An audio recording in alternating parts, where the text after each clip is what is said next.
Hey guys, ఎలా ఉన్నారు? Video start చేసే ముందు ఒక చిన్న డిస్క్లైమర్. ఈ వీడియోలో చాలా చోట్ల టెర్రరిస్టులు వాళ్ళకి సంబంధించిన పదాలు చాలా చోట్ల వస్తాయి.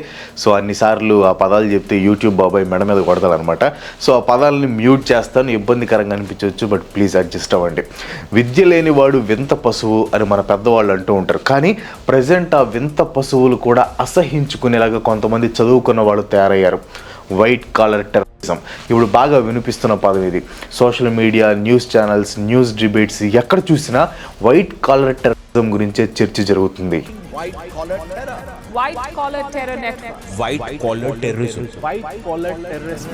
మీ అందరికీ కోవిడ్ గుర్తుంది కదా? అఫ్ కోర్స్ అది మర్చిపోయేది కాదనుకోండి.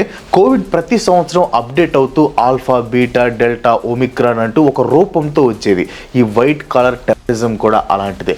ఆల్ఫా, బీటా, ఒమిక్రాన్ కోవిడ్ నుంచి అప్డేట్ అయితే ట్రెడిషనల్ టెర్రరిజం నుంచి అప్డేట్ అయి వచ్చింది ఈ వైట్ కాలర్ టెర్రరిజం. టెర్రరిస్టులు అంటే ఆలోచన లేకుండా గుండెల్లో ఆవేశంతో గన్నులు పట్టుకొని అమాయకులను బలి తీసుకుంటారు. కానీ ఈ వైట్ కాలర్ టెర్రరిస్టులు అలా కాదు. టెర్రరిజంని ఒక ఐడియాలజీని యాడ్ చేసి ప్రొఫెషనల్ మెయిన్ స్ట్రీమ్లోకి టెర్రరిజంని తీసుకొని వెళ్ళటమే వీళ్ళ పని. అసలు వైట్ కాలర్ టెర్రరిజం అంటే ఎగ్జాక్ట్గా ఏంటి? వైట్ కాలర్ టెర్రరిస్టులు అంటే ఎవరు, ఎక్కడి నుంచి తయారవుతారు? అన్నిటికంటే ముఖ్యంగా వైట్ కాలర్ టెర్రరిజంతో ఇండియా ఫేస్ చేసే టెర్రరిజం థ్రెట్ ఎలా షిఫ్ట్ అయింది అండ్ ఇండియా ఈ వైట్ కాలర్ టెర్రరిజంని ఎలా ఫేస్ చేయబోతుంది? ఈ క్వశ్చన్స్ అండ్ ఆన్సర్ ఈరోజు వీడియోలో మనం తెలుసుకుందాం. భారతదేశానికి ఉగ్రవాదం కొత్త ఏం కాదు.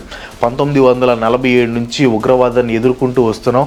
1993 బాంబే, 2006 ముంబై ట్రైన్, 26/11 ముంబై, 2001 పార్లమెంట్, 2025 పహల్గామ్, ఇలా ఒకటి కాదు రెండు కాదు ఎన్నిసార్లు ఉగ్రవాదులు దాడి చేసినా వాటిని తట్టుకుని నిలబడి ఎప్పటికప్పుడు ఉగ్రవాదానికి చెక్ పెడుతూ వస్తున్నాం. కానీ వైరస్ ముదిరినట్లు ఉగ్రవాదం కూడా ముదిరి వైట్ కాలర్ టెర్రరిజం అనే కొత్త రూపం దాల్చింది. వైట్ కాలర్ టెర్రరిజం గురించి నేను ఇంతకు ముందు వీడియోలో కూడా మెన్షన్ చేశాను. ఇప్పుడు దాని గురించి క్లియర్గా ఎక్స్ప్లెయిన్ చేస్తాను చూడండి.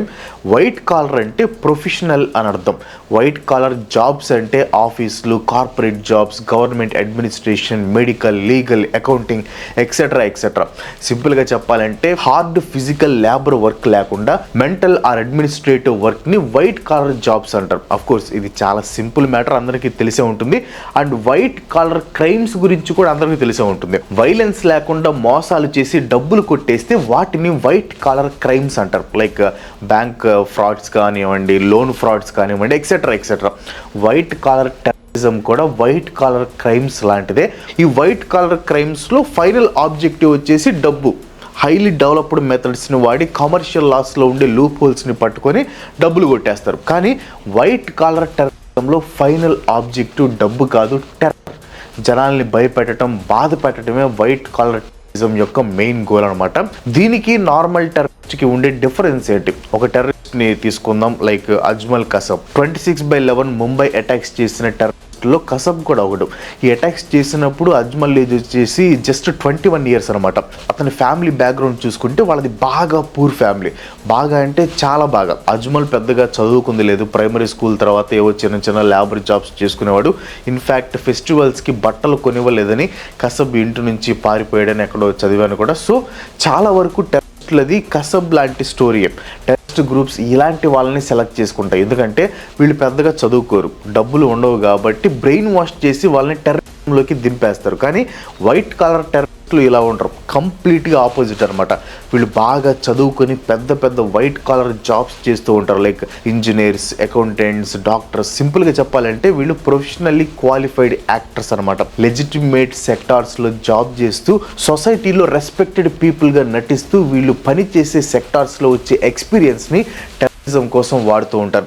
టెర్రరిస్టులు అంటే రాడికల్ మైండ్ సెట్తో గన్లు పట్టుకొని జనాల ప్రాణాలు తీస్తారు. కానీ వైట్ కాలర్ టెర్రరిస్టులు మాత్రం maximum non combat roles play చేస్తారనమాట. అఫ్ కోర్స్ ఢిల్లీలో కార్ బ్లాస్ట్ చేసింది వైట్ కాలర్ టెర్రరిస్ట్ అనుకోండి, కానీ చాలా వరకు వీళ్ళ పాత్ర అంతా ప్లానింగ్లోనే ఉంటుంది. బట్ వీళ్ళు చేసే డేంజర్ నార్మల్ టెర్రరిస్టులు చేసే డేంజర్ కంటే చాలా చాలా ఎక్కువగా ఉంటుంది. నార్మల్ టెర్రరిస్టుల్లో కోపం, పగ, బాధ ఉంటాయి. కానీ ఈ వైట్ కాలర్ టెర్రరిస్ట్ దగ్గర ఐడియాలజీ ఉంటుంది, పొలిటికల్ మోటివేషన్ ఉంటుంది, విచ్ ఈస్ డెడ్లీ కాంబినేషన్. వీళ్ళ స్ట్రెంగ్త్ అంతా సిస్టమ్ని ఎక్స్ప్లాయిట్ చేయడంలో ఉంటుంది. అంటే వీళ్ళు పనిచేసే ఫీల్డ్ని కరప్ట్ చేసి ఆ ఫీల్డ్ని టెర్రరిజంకి యూజ్ చేసే అవకాశం వీళ్ళ చేతిలో ఉంటుంది. ఫర్ ఎగ్జాంపుల్ బిన్ లాడెన్ని తీసుకోండి. ఇతను ఒక ఇంజనీర్, కానీ తన ఇంజనీర్ థింకింగ్ని చేయడానికి వాడాడు. ఇలా చాలామంది టెర్రరిస్టులుగా మారిన కెమికల్ ఇంజనీర్స్ కూడా ఉండే ఛాన్స్ ఉంది. వీళ్ళు ఇంట్లో ఉండే సరుకులతో కూడా బాంబులు తయారు చేయగలరు అనమాట. ఇప్పుడు నార్మల్ టెర్రరిస్టులను పట్టుకోవటం కంటే ఈ వైట్ కాలర్ టెర్రరిస్టులను పట్టుకోవడం గవర్నమెంట్కి చాలా కష్టం. ఎందుకంటే వీళ్ళు అందరిలో కలిసిపోతూ ఉంటారు అనమాట. ఇలా చెప్పే కదా, వీళ్ళు ప్రొఫెషనల్ యాక్టర్స్ అని నార్మల్ సిటిజన్స్ లాగా జనాల్లో కలిసి బ్రతికేస్తూ ఉంటారు. గ్రూపులు కూడా వైట్ కాలర్ జాబ్ చేసే వాళ్ళని తమ గ్రూప్లోకి చేర్చుకోవాలని బాగా ప్రయత్నం చేస్తూ ఉంటాయి. ఎందుకంటే వైట్ కాలర్ టెర్రరిస్టులు కండక్ట్ చేసే ఆపరేషన్స్లో దొరికిపోయే ఛాన్స్ తక్కువ. ఎక్కడ దాకా ఎందుకు, రీసెంట్ ఈవెంట్స్ని తీసుకోండి. 2900 kgs ఎక్స్ప్లోజివ్స్ని ఈజీగా స్టోర్ చేశారు. ఎలా? బికాజ్ వాళ్ళు డాక్టర్స్ కాబట్టి. వాళ్ళకున్న ప్రివిలేజ్ ఏంటంటే వాళ్ళని ఎవరు క్వశ్చన్ చేయరు. మెడికల్ ప్రిమిసెస్ని, ఇన్స్టిట్యూషన్స్ని ట్రేస్ చేయలేని లాజిస్టికల్ హబ్స్గా యూజ్ చేసుకోవచ్చు. ఏదో మన టైం బాగుండి వాళ్ళ టైం బాగోక శ్రీనగర్లో జరిగిన చిన్న ఇష్యూ వల్ల ఈ భారీ వైట్ కాలర్ నెట్వర్క్ బయటపడింది. కానీ లేకపోతే వీళ్ళు ఎవరికి ఇంచు కూడా డౌట్ రాకుండా దేశం మొత్తం మరణకాండ సృష్టించేవాళ్ళు. స్టార్టింగ్లో చెప్పే కదా, వైరస్ మ్యూటేట్ అయినట్లు ఉగ్రవాదం కూడా మ్యూటేట్ అవుతుందని. మొదట్లో మెడికల్ ప్రొఫెషనల్స్ని జస్ట్ డొమెస్టిక్ యూజ్ కోసం టెర్రరిస్ట్ గ్రూప్స్ అనేవి హైర్ చేసుకునేవి. అంటే వాళ్ళకి వచ్చే హెల్త్ డ్యామేజెస్ లేదా వాళ్ళకి అయ్యే ఇంజురీస్కి ట్రీట్మెంట్స్ ఇవ్వడానికి డాక్టర్స్ని టార్గెట్ చేసి తమ కింద వర్క్ చేయించుకునేవి. కానీ కాలం గడిచే కొద్దీ డాక్టర్స్ని జస్ట్ ట్రీట్మెంట్ కోసమే కాదు, టెర్రరిస్ట్ యాక్టివిటీస్ కోసం కూడా ఈ గ్రూప్స్ వాడుకుంటున్నాయి. ఇన్ఫ్యాక్ట్ 2014లో బెంగళూరుకి చెందిన జూనియర్ డాక్టర్ అబ్దుల్ రెహమాన్ని ఐసిస్ టార్గెట్ చేస్తుంది. ముందు రెహమాన్ని సిరియా తీసుకుని వెళ్ళి అక్కడ ఉండే ఐసిస్ మెడికల్ క్యాంప్లో రెహమాన్తో మెడికల్ ట్రీట్మెంట్ ఇప్పించారు. ఆ క్యాంప్లో రెహమాన్ 10 days ఉన్నాడు. ఆ తర్వాత రెహమాన్ జస్ట్ మెడికల్ ట్రీట్మెంట్కి కాదు, ఐసిస్ కోసం ఒక మొబైల్ అప్లికేషన్ని డెవలప్ చేయడంలో హెల్ప్ చేశాడు. ఎక్కడ దాకా ఎందుకు, రీసెంట్గా అరెస్ట్ అయిన డాక్టర్ షహీద్ సయ్యద్ని తీసుకోండి. ఈవెన్ టెర్రరిస్ట్ గ్రూప్ కోసం ఎడ్యుకేటెడ్ ఉమెన్ని టార్గెట్ చేస్తుంది. ఈమె జాబ్ ఏంటంటే ఎడ్యుకేటెడ్ ఉమెన్ని బ్రెయిన్ వాష్ చేసి టెర్రరిస్ట్ గ్రూప్లో జాయిన్ అయ్యేలా చేయటం. ఒక్కసారి ఆలోచించండి, ఈమె ఒక లేడీ డాక్టర్, సొసైటీలో మంచి పొజిషన్లో ఉంది. సో ఈమె చెప్పే మాటలు అమాయకులు ఈజీగా నమ్మేస్తారు. ఇకపోతే డబ్బు. టెర్రరిజంకి చాలా డబ్బు ఖర్చు అవుతుంది. ఎస్, టెర్రరిజం అంటే చీప్ కాదు, అయినా కానీ టెర్రరిస్ట్ చదువులో దాన్ని వదిలిపెట్టరు. ఎందుకు మరి? టెర్రరిస్ట్ గ్రూప్స్ ఈ డబ్బుని సెట్ చేసుకోవడానికి కింద మీద పడతాయి. కానీ ఈ వైట్ కాలర్ టెర్రరిస్ట్కి ఫైనాన్షియల్ ఆర్కిటెక్చర్ అనేది చాలా స్ట్రాంగ్గా ఉంటుంది. బేసిక్గా వీళ్ళు చేసేవి హై పేయింగ్ జాబ్స్. సో వీళ్ళకి డబ్బుని గ్యాదర్ చేయటం అంత కష్టం కాదు. పైగా వీళ్ళకి advanced financial and legal knowledge ఉంటుంది కాబట్టి కాంప్లెక్స్ కమర్షియల్ ట్రాన్సాక్షన్స్తో డబ్బుని ఈజీగా గ్యాదర్ చేస్తారనమాట, జనరేట్ చేస్తారనుకోవచ్చు. నార్మల్ టెర్రరిస్టులకి మనీ లాండరింగ్, చీటింగ్, ఫ్రాడ్ చేసి డబ్బులు సమకూర్చుకోవటం బాగా కష్టమైన పని. కానీ ఈ చదువుకున్న టెర్రరిస్టులకి it's a piece of cake. Hawala, bank స్కామ్లు, షేర్ మార్కెట్ స్కామ్లు, ఇలా ప్రతి దాంట్లో నుంచి డబ్బుని జనరేట్ చేసి టెర్రరిజంకి ఫండింగ్ని అందిస్తారు. అన్నిటికంటే దారుణం ఏంటంటే ఈ వైట్ కాలర్ ఉగ్రవాదులు నాన్ ప్రాఫిట్ ఆర్గనైజేషన్స్ని అడ్డం పెట్టుకుని డబ్బుని కలెక్ట్ చేస్తారు. చారిటబుల్ ట్రస్ట్లని, బోర్డులు పెట్టుకొని డబ్బులు కలెక్ట్ చేయడం వీళ్ళకి మెయిన్ సోర్స్ ఆఫ్ రెవెన్యూ అనమాట. ఇండియాలోని financial action task force identify చేసిన దాని ప్రకారం మన దగ్గర ఇలాంటి చారిటబుల్ ట్రస్ట్లను మెయింటైన్ చేయడంలో చాలా లోపాలు ఉంటాయి. ఇన్కమ్ ట్యాక్స్ డిపార్ట్మెంట్ కూడా ఈ చారిటబుల్ ట్రస్ట్లని సరిగ్గా మానిటర్ చేయకపోవడంతో వీళ్ళ ఆటలు రిస్క్ లేకుండా సాగుతున్నాయి. ఇండియాలో సరిగ్గా మానిటర్ చేయకపోవటం వల్ల ఈ చారిటబుల్ ట్రస్ట్లని వైట్ కాలర్ టెర్రరిస్టులు ఏ ఇబ్బంది లేకుండా వాడుకుంటూ టెర్రరిజంని ఫినాన్స్ చేస్తున్నారు. ఇన్ఫ్యాక్ట్ మొన్న జరిగిన ఢిల్లీ బ్లాస్ట్లో బ్లాస్ట్ మెటీరియల్స్ కొనడం కోసం ఈ వైట్ కాలర్ గ్యాంగ్ 26 lakhs రూపీస్ని కలెక్ట్ చేసింది. డబ్బు గురించి పక్కన పెడితే టెర్రరిస్టులు ఇబ్బంది పడేది కమ్యూనికేషన్ విషయంలో. ఎస్, టెర్రరిస్టులు ఎన్ని విధాలుగా కమ్యూనికేషన్ని ప్లాన్ చేసినా ఇంటెలిజెన్స్ వాళ్ళు వాటిని క్రాక్ చేస్తారు. Because they are always under surveillance. కానీ ఈ వైట్ కాలర్ ఎదవల్ని ఎవరూ మానిటర్ చేయరు. వీళ్ళ మీద ఎటువంటి సర్వైలెన్స్ అనేది ఉండదు. సో వీళ్ళు తమ ప్లాన్స్ని, వాటి ఎగ్జిక్యూషన్స్ని ఈజీగా కమ్యూనికేట్ చేసుకుంటారు. అలానే వీళ్ళు డైరెక్ట్గా కమ్యూనికేషన్స్ చేయరు. వీళ్ళ కమ్యూనికేషన్ కూడా ఎన్క్రిప్ట్ అయి ఉంటుంది. ఫర్ ఎగ్జాంపుల్ రీసెంట్గా దొరికిన white collar module July 13th, 2025న తమ ప్లాన్స్ని COD వర్డ్స్లో మాట్లాడుకున్నారు. అరెస్ట్ అయిన డాక్టర్ షహీన్ ఉంది కదా, ఈమె biryani is ready for the feast అని తమ హ్యాండ్లర్స్కి ఒక మెసేజ్ పంపింది. దీంట్లో బిర్యానీ అంటే బ్లాస్ట్ మెటీరియల్, ఫీస్ట్ అంటే ఎక్స్ప్లోజన్. సో బేసిక్గా ఏంటంటే నమ్మించి తడిగుడ్డతో గొంతు కోయడం. ఇదే ఈ వైట్ కాలర్ నెట్వర్క్ యొక్క గోల్. అంతే కదా మరి. ఇప్పుడు దేవుడు కూడా చేతులెత్తి మొక్కని వాళ్ళు డాక్టర్లకి మొక్కుతారు. మరి అలాంటి డాక్టర్లే 100 మంది ప్రాణాలు తీయడానికి ప్లాన్ వేశారు. ఇది నిజం. యాక్చువల్గా వీళ్ళు ప్లాన్ ఢిల్లీలో 13 మందిని చంపటం కాదు, December 6th వీళ్ళు భారీ అటాక్ ప్లాన్ చేశారు. అదే రోజు ఎందుకంటే అది బాబ్రీ మసీద్ కూల్చిన డేట్. సో రివెంజ్గా ఢిల్లీ మొత్తం బ్లాస్ట్లు ప్లాన్ చేశారు. దీని గురించి నేను ఒక సపరేట్ వీడియో కూడా చేశాను. సో దీనికోసం 32 ఓల్డ్ కార్స్ని కూడా రెడీ చేసుకున్నారు. ఒక గవర్నమెంట్ ఈ పెద్ద అటాక్ని ఎలాగోలా ఆపిస్తుంది. అఫ్ కోర్స్ 13 మంది ప్రాణాలు కోల్పోయారు, బట్ పెద్ద అటాక్ని అయితే గవర్నమెంట్ అడ్డుకుంది. కానీ నేను దాన్ని సక్సెస్ అని మాత్రం అన్నాను, ఎందుకంటే చాప కింద నీరులాగా ఒక పెద్ద టెర్రర్ నెట్వర్క్ మన దేశంలో ఫామ్ అయింది. ఫామ్ అవటం కాదు, స్ప్రెడ్ అయింది. నార్త్లోనే కాదు, సౌత్లో మన గుంటూరులో కూడా టెర్రరిస్ట్ యాక్టివిటీస్కి పాల్పడుతున్నారనే న్యూస్లు వస్తున్నాయి. సో మనం ఏం చేయాలి? మన సెక్యూరిటీని వీక్ అని అయితే నేను అన్నాను. మన దగ్గర ఉన్న యూపా యాక్ట్, NIA, ఇంకా multi agency centres, national cyber coordination centre, ఇవన్నీ అడ్డుకోవడానికి మ్యాక్సిమం ట్రై చేస్తున్నాయి. కానీ ఆ ట్రైయింగ్ సరిపోదని మన ఢిల్లీలో జరిగిన ఇన్సిడెంట్తో అర్థమైంది. యాక్చువల్లీ వైట్ కలర్ టెర్రరిజంని అడ్డుకోవడానికి యూపా అనేది చాలా ఇంపార్టెంట్ అండ్ దాన్ని సరిగ్గా ఇంప్లిమెంట్ చేయడం కూడా ఇంకా ఇంపార్టెంట్. దీన్ని సరిగ్గా ఇంప్లిమెంట్ చేస్తే ఈ వైట్ కలర్ కలుపు మొక్కల్ని వేరులతో సహా పీకేయచ్చు. టెర్రరిజం మీద ఎర్లీ యాక్షన్ తీసుకునే అవకాశాన్ని యూపా కల్పిస్తుంది అనమాట. ఈ వైట్ కలర్ టెర్రరిజం అంతా సొసైటీలో గోస్ట్ లాగా ఉంటారు. ఎంత ఎర్లీ యాక్షన్ తీసుకుంటే అంత మంచిదనమాట. UAPA యాక్ట్ ద్వారా 95% కన్విక్షన్ రేట్ ఉందని NIA రిపోర్ట్ ఇచ్చింది. అయితే ఈ కన్విక్షన్ రేట్ అనేది నార్మల్ టెర్రరిస్ట్ యాక్టివిటీస్ చేసే వాళ్ళని పట్టుకోవడంలో వచ్చింది. కానీ పర్టికులర్గా వైట్ కలర్ టెర్రరిస్ట్లని పట్టుకోవడానికి UAPAని అప్లై చేయడంలో కొన్ని ఛాలెంజెస్ ఉన్నాయి అనమాట. ఇందాక చెప్పినట్లు యూపాని సరిగ్గా ఇంప్లిమెంట్ చేస్తే వైట్ కలర్ టెర్రరిస్ట్ చెక్ పెట్టవచ్చు. కానీ దీన్ని పర్ఫెక్ట్గా ఇంప్లిమెంట్ చేయటం అంటే మనకున్న ఫండమెంటల్ రైట్స్లో ఒక రైట్ని వ్యతిరేకించినట్లే అవుతుంది. అది ఎలాగో చెప్తాను చూడండి. యూపా అన్లాఫుల్ యాక్టివిటీస్ ప్రివెన్షన్ యాక్ట్ 1967 అనేది ఒక ఫౌండేషన్ లీగల్ ఇన్స్ట్రుమెంట్.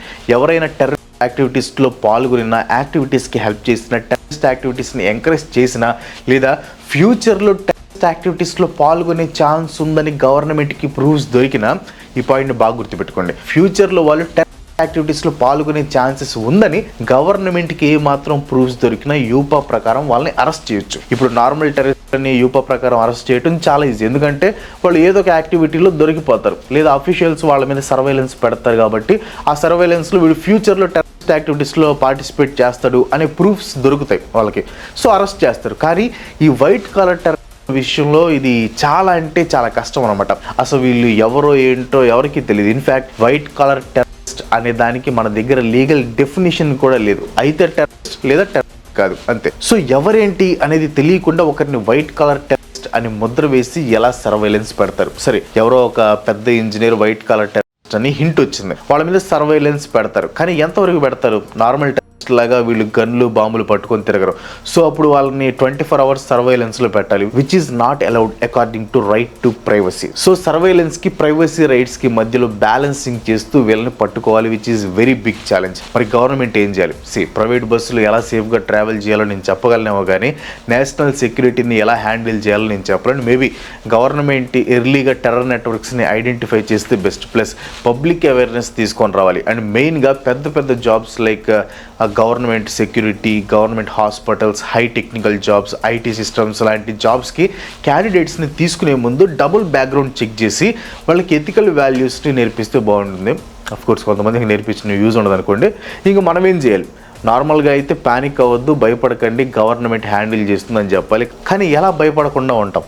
జలుబు, జ్వరం వచ్చిందని రోజు మనం వెళ్ళే డాక్టర్ బాంబులతో, పాయిజన్తో చంపాలని ప్లాన్లు వేస్తుంటే భయపడకుండా ఎలా ఉంటాం చెప్పండి? కానీ ఈ వైట్ కలర్ టెర్రరిజం అనేది మన సొసైటీలో ఉన్న ఒక గట్టి నమ్మకం మీద దెబ్బ కొట్టింది. చదువు ఉంటే ఒక మనిషి ఆలోచిస్తాడు, రాడికల్ థాట్స్ ఉండవు అనేది ఎప్పటి నుంచో ఉన్న నమ్మకం. ఒక పిల్లాడిని స్కూల్లో జాయిన్ చేసి క్వాలిటీ ఎడ్యుకేషన్ ఇప్పించి ఒక జాబ్ తెచ్చుకునేలా చేస్తే ఆ పిల్లోడు సొసైటీకి యూజ్ అవుతాడు. ఇది కామన్ బిలీఫ్, అంతే కదా? క్వాలిటీ ఎడ్యుకేషన్ ఉంటే ఏది మంచి, ఏది చెడు అనేది తెలుస్తుంది. ప్రతి ఒక్కరు అనను, కానీ 95% of the times education kills radicalisation. ఎవరో ఒక 5% చదువుకున్న మూర్ఖులు ఉంటారు, కానీ ఇప్పుడు టెర్రరిస్టులుగా దొరికింది డాక్టర్లు. సొసైటీలో హై రెస్పెక్ట్ పొందే డాక్టర్లు ప్రాణాలు కాపాడటం కోసం అతి కష్టమైన చదువు చదివి ప్రాణాలు తీయడానికి సిద్ధమయ్యారు. మరి ఇప్పుడు ఏం చేయాలి? ఎడ్యుకేషన్ అన్నిటికీ ఆన్సర్ అని అనుకున్నాం, కానీ ఆ ఎడ్యుకేషన్ని కూడా రాడికలైజేషన్కి యూజ్ చేస్తున్నారు. మరి ఎడ్యుకేషన్కి ఫుల్ స్టాప్ పెట్టాలా? నో. ఎడ్యుకేషన్ ఉండాలి. ఇన్ఫ్యాక్ట్ మనం మనల్ని రీఇన్వెంట్ చేసుకోవాలి. ఎడ్యుకేషన్తో పాటు వాల్యూస్ నేర్పించాలి, పీస్ అండ్ జస్టిస్ గురించి నేర్పించాలి. ముఖ్యంగా కమ్యూనల్ హేట్ని అరికట్టాలి. నేను ఇప్పటికీ డజంట్ హ్యావ్ ఏ రిలీజన్ అని అంటాను. మనం ఎప్పుడైతే ఒక కమ్యూనిటీని టార్గెట్ చేసి అటాక్ చేస్తామో టెర్రరిస్టులు ఆ కమ్యూనిటీ వాళ్ళని చేర్చుకోవడానికి ట్రై చేస్తారు. అది వైట్ కాలర్ అయినా, లేబర్ అయినా, ఎవరైనా సరే. మనం ఒక కమ్యూనిటీ మీద చూపించే హేట్ టెర్రరిస్ట్కి స్ట్రాంగెస్ట్ వెపన్ అవుతుంది. ఆ వెపన్ని వాళ్ళు తిరిగి మళ్ళీ మన మీదకి వదులుతారు. So stop communal hate, promote education, promote peace, and then we can stop radicalization. Jai Hind. Video last వరకు చూసిన వాళ్ళు కింద కామెంట్లో జై హింద్ అని కామెంట్ చేయండి. వీడియో నచ్చితే ఒక లైక్ కొట్టి మీ ఫ్రెండ్స్ అండ్ ఫ్యామిలీకి షేర్ చేయండి. ఇలాంటి వీడియోస్ మన నుండి నాకు సపోర్ట్ చేయాలనుకుంటే వెంటనే మా ఛానల్ సబ్స్క్రైబ్ చేసుకోండి. ఇంకో మంచి ఎపిసోడ్తో మళ్ళీ కలుసుకుందాం. అందరూ ఒక సెలవు. Bye bye.